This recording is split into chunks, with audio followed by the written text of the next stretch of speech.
یہ بات سچ ہے تمہیں ظلم میں مہارت ہے، یہ بات سچ ہے تمہیں ظلم میں مہارت ہے، یہ بات بھی حقیقت ہے کہ ہم ڈرتے نہیں ہیں۔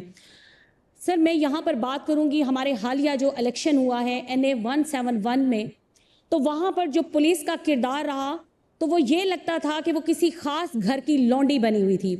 سر میں خاتون ہوں، میڈل کلاس فیملی سے ہوں، الیکشن لڑ کے آئی ہوں اور میں نے فیوڈلز کے خلاف الیکشن لڑا۔ 76 سال سے قابض فیوڈل سے میں نے اپنے حلقے کی جان چھڑائی اور میں خان کے مینڈیٹ کے ساتھ آئی ہوں۔ ایک سنگل ووٹ بھی سر اس حلقے میں میرا نہیں تھا۔ میں صرف میرا جرم یہ ہے کہ میں خان کے ٹکٹ کے اوپر، میں پی ٹی آئی کے ٹکٹ کے اوپر الیکشن لڑ کے آئی۔ میرے ہاتھ میں پی ٹی آئی کا جھنڈا تھا۔ سر میری کسی سے ذاتی دشمنی نہیں ہے، میرا کوئی زمین جائیداد کا لین دین نہیں ہے، لیکن وہاں پر NA 171 کا جب الیکشن ہو رہا تھا تو میرے گاڑی کے اوپر سر حملہ ہو جاتا ہے۔ رات کے ٹائم میں گاڑی ٹریس ہوتی ہے، لکیلی اس وقت اس گاڑی میں موجود نہیں تھی۔ میرے کولیگ ساتھ بیٹھے ہیں MP اجام امان اللہ صاحب، میں ان کے ساتھ گاڑی میں تھی کیونکہ اگلے دن جلسہ تھا، اس کی تیاریاں چل رہی تھی، لیٹ واپس جانا تھا گھر، تو میں اپنے اس کولیگ کے ساتھ چلی جاتی ہوں۔ پیچھے ہمارے جو ورکرز تھے 3 وہ اس گاڑی میں موجود تھے کیونکہ ڈیلی اس گاڑی کے اوپر میں ہوتی تھی تو میری گاڑی ہی ٹریس ہو رہی تھی۔ سر اس کے اوپر حملہ ہو جاتا ہے اور گاڑی کو آئرن راڈ کے ساتھ توڑا جاتا ہے۔ میں وہاں پر کھڑی 2 گھنٹے پولیس کا انتظار کرتی رہی، لیکن وہ پولیس جو چادر 4 دیواری کا تقدس پامال کرتی ہے، بھاگتی دن دناتی ہر گھر میں گھس رہی ہے، الیکشن کی ایسے کیمپین کر رہی تھی جیسے کہ وہ الیکشن کانٹیسٹ کر رہے ہیں وہاں پر۔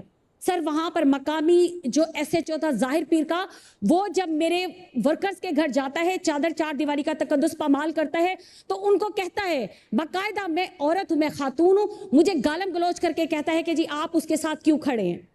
وہ میرے لیڈر کو گالیاں دیتا ہے، وہ خواتین کو اندر گھس کے کہتا ہے کہ جی ہاتھ کھڑے کرو، اوپر ہینڈز اپ کرو۔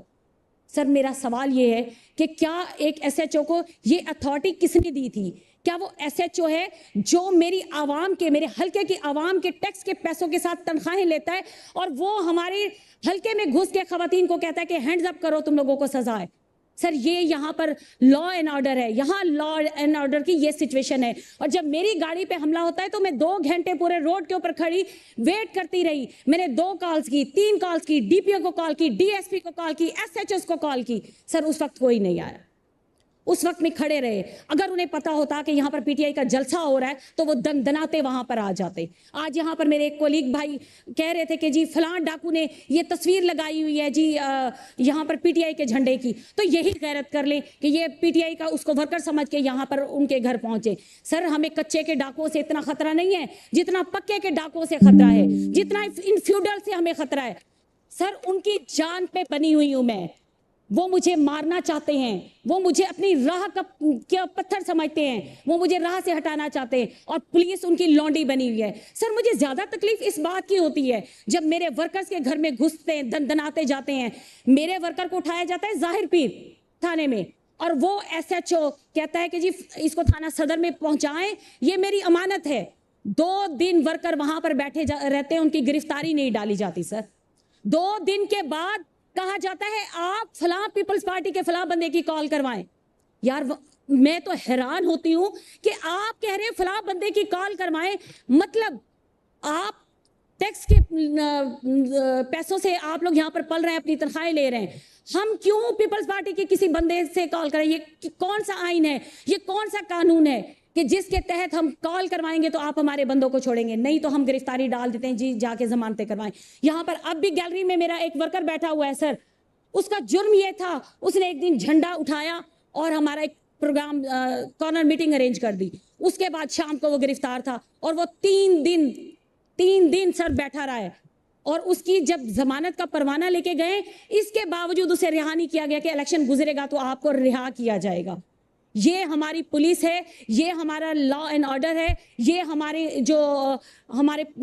MPs ہیں، یہ ان کا استحقاق یہ ہے کہ نہ آپ کا فون اٹینڈ کرے گا DPO، نہ آپ کا فون اٹینڈ کرے گا DSP، نہ آپ کا فون اٹینڈ کرے گا SHO، اور SHO کو یہ جرت بھی ہے کہ وہ گھر گھر جا کے اپنی ایک الیکٹڈ MPA کو گالیاں دیتا پھرے گا اور وہ میرا نمبر بلاک کرے گا کہ جی اس کو دوبارہ کال اٹینڈ نہیں کر۔ ایک بات سے میں اپنی اس کو ایک شعر کے ساتھ کہ ان کالی صدیوں کے سر سے جب رات کا آنچل ڈھلکے گا، جب دکھ کے بادل پگھلیں گے، جب سکھ ساگر چھلکے گا، جب امبر جھوم کے ناچیں گے، جب دھرتی نغمے گائے گی، وہ صبح کبھی تو آئے گی۔ سر میں یہاں پر اپنے لیڈر اور جتنے بھی عمران خان اور جتنے اسیران حقیقی آزادی ہیں ان کے نام یہ شیئر کرتی ہوں۔ جب دھرتی کروٹ بدلے گی، جب قیدی قید سے چھوٹیں گے، جب پاپ گھروندے پھوٹیں گے، جب ظلم کے بندھن ٹوٹیں گے، اس صبح کو ہم ہی لائیں گے، وہ صبح ہم ہی لائیں گے۔